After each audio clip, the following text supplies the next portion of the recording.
Before we start out today's video, I want to roll through just a small handful of recent headlines just from the last few days from around the country involving criminal acts by police officers. I want to do this for a few reasons.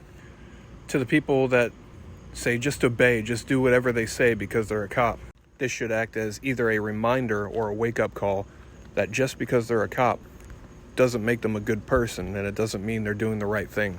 And these bad ones create a stereotype that make even the good ones look bad. But I'm sure in some of these cases, there may have been red flags displayed by the officers. Maybe their actions, things they do, things they say, maybe even within their background, where a background check or lack thereof possibly failed to catch these things, these warning signs. And in some cases, I'm absolutely certain that had someone noticed a red flag, whether it be a coworker, even a citizen, a member of the public, if they noticed that a certain officer stood out in a negative way and took the time to look into that officer, see if there's any patterns, any reason why they might be acting this way. And if they did find things and they brought those things forward and they were properly looked into, then maybe terrible things could be stopped before they happen. Some would-be victims would not become victims, or maybe the cop could become educated and learn from their mistakes. But if red flags go ignored and concerns go ignored, that's a recipe for disaster. What's up, real world twisted luck? Hope everybody's good. Thanks for being here. I appreciate you. I want to give you some more information for those of you that are interested in this whole saga of the rogue cops gone wild, whatever, these cops that demonstrated that they don't, they're not doing what they're supposed to do and how they're supposed to do it. But some information that I left out, there was a lot of information to put out in that last video, and it was getting longer than I wanted it as it was. So there's so much more with that whole thing than we've even talked about yet. There's even more to it than I'm going to talk about here. There's some things that I'm not going to talk about right now, and we'll talk about later. But this is amazing, and it all stems from that first interaction where they just didn't act right. They didn't treat a citizen the way they're supposed to treat a citizen, and they did things that they're not supposed to do, period. There's no argument. Absolutely cannot do what they did, and they got triggered when I tried to tell them they can't do that, right? And uneducated cops or cops that just don't care, this is the reaction that you'll get, and then they'll threaten arrest, right? Do it right now. But it's under the threat of arrest, right? Okay, Just to be clear. that's fine. Then once they threaten arrest, you've got grounds for litigation, so you don't have to actually allow them to arrest you or put you in handcuffs or anything. Once that threat is made, that's it. You're good. And unfortunately, I don't know. I would say unfortunately that's the only way some departments learn, or some officers learn. But qualified immunity, right? The officer generally doesn't care because it doesn't affect them.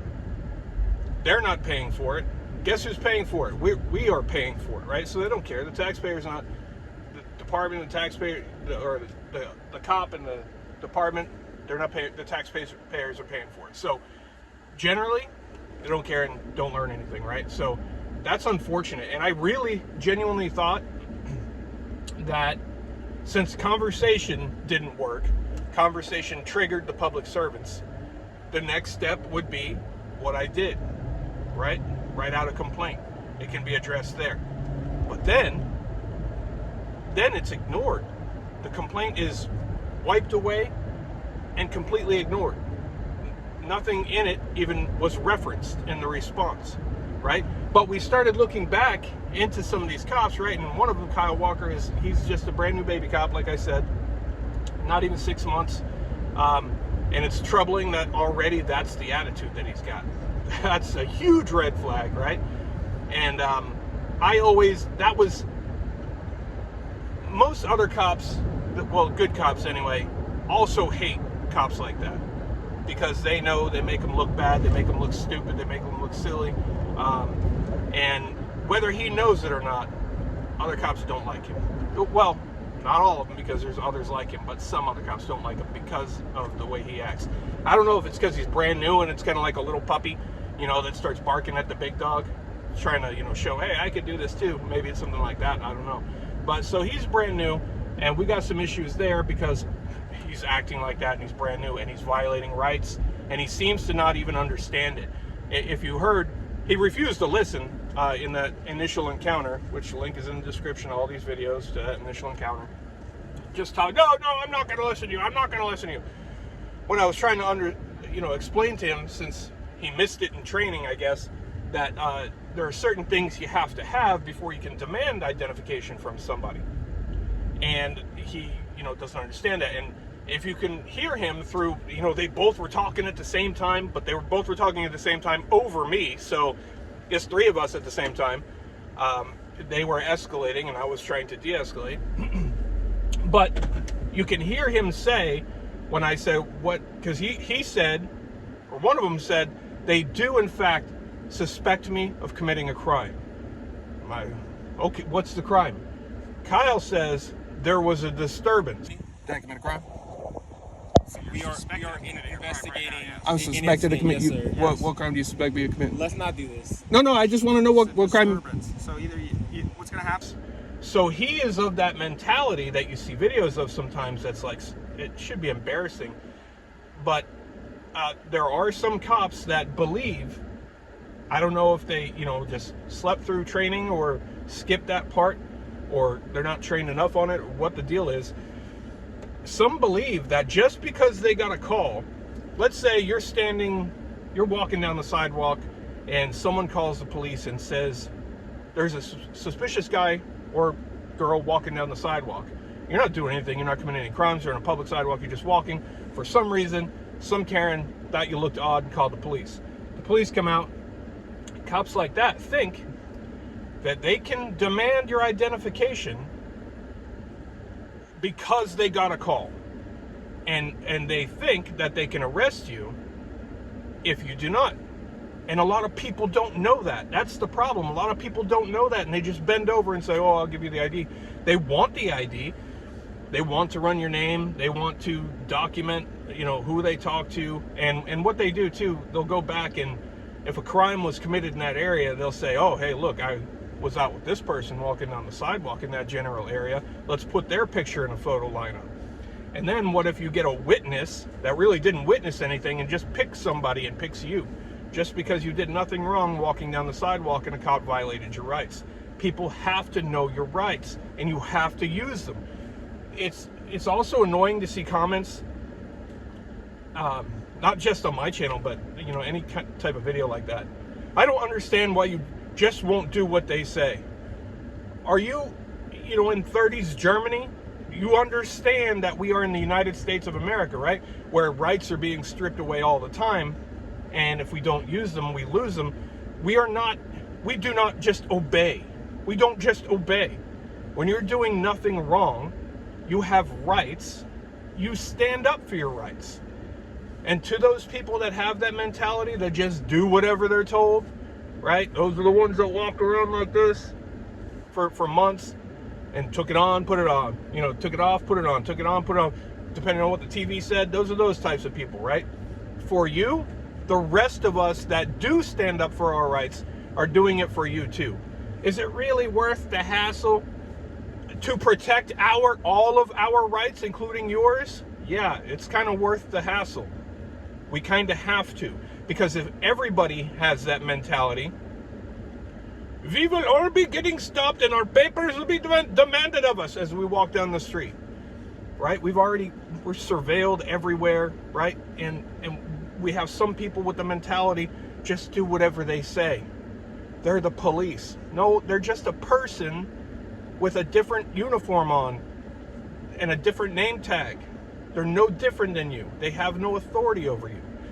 So that's annoying. People, we have to protect our rights, especially when the people who take an oath to protect the rights aren't protecting the rights. Not all of them. Some of them do, right? Some of them do understand, and they do want to do that. But ones like we saw here, that's not the case.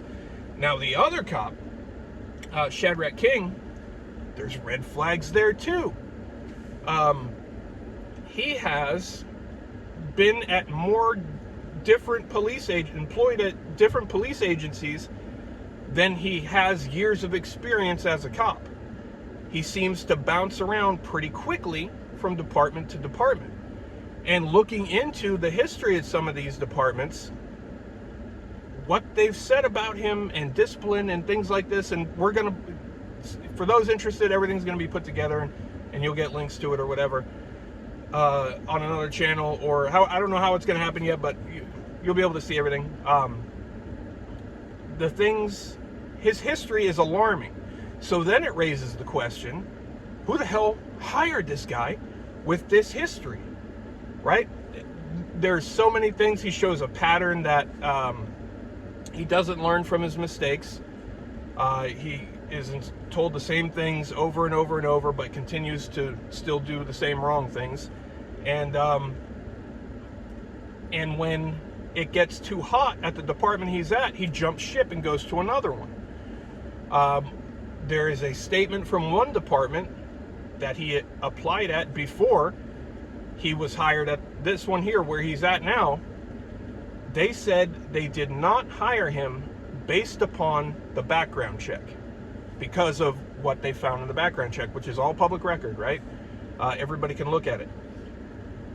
So they did a good job. They did a thorough background check. They saw the red flags. They saw the patterns. They saw liability. They said, "Ooh, no, we're staying away from this one." And that's what they said too. "Ooh, no, not playing with that." So that raises the question: who are proper background checks being done? Because it's once you see everything, you too would question, how the hell is someone with this background driving around with a badge and a gun with presumed authority over you? That's scary. And my point with that is, when I talk about, people, because you have to stand up for yourself, and the public has to keep public servants accountable, right? We have to keep an eye. Now, in this case, if this particular officer hadn't drawn attention to himself, I and some other people never would have noticed him. If that situation no rights violations, they wouldn't have escalated, they wouldn't have done anything, you would have seen a video highlighting what I would have called two good cops who know the laws, know the rights, and handle it properly, which is always what I strive to do. I want to highlight. I want to show good, right? But that's not what happened. So had it gone that way, we never would have known. Never would see what's the reason to look into the background for this person and discover all that we've discovered. And it's alarming. I promise you, it's alarming. And you see cops make the news all the time for like disturbing things, because cops are out there being hired with shady backgrounds, and if nobody ever looks into it, you never know. And then something happens. Something happens. There are dangerous people working in that job, and it's the public's role. When departments won't do it, it's the public's role to keep tabs and look into things. But ultimately, you got to know your rights. You have to know your rights, and you have to stand up for them. One other thing I touched on that I wanted to elaborate on a little bit is when filing a police complaint, a written complaint, right? And I always suggest people, oftentimes, they just talk to a supervisor, right? And when you do that, it's not going to go any further. The supervisor may or may not mention it to the person you're making the complaint about. They may joke about it together that you made the complaint, and it goes no further. If you have something valid, something real, you want to do a written complaint so there's a record of it. Now, when you do that, you have the ability and the right to do it completely anonymously if you want. You don't have to give your name. You don't have to give any information. No phone number, no address, no email address if you don't want to. You can just leave it blank, and you can come back and check on it, on the status later if you don't want to leave anything. Or you can just leave an email address or whatever you want to do so they can, contact you with results.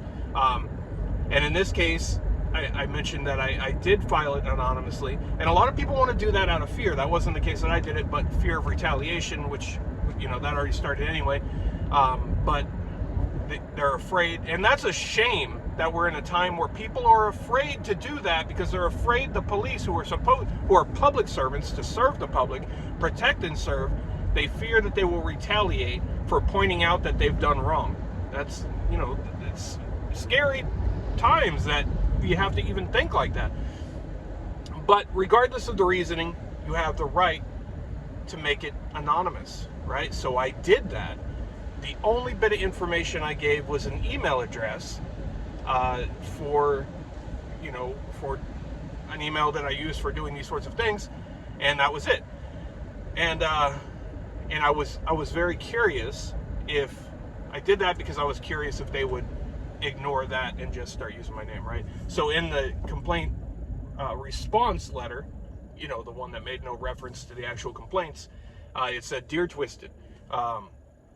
But the file name that he had sent me, it was blank, but he still sent the file. The chief of police there sent the file. The file, he saved it, not under the case number, not under a reference number for an officer complaint, but my name, my actual name. So, so much for being anonymous and being able to trust that process, huh?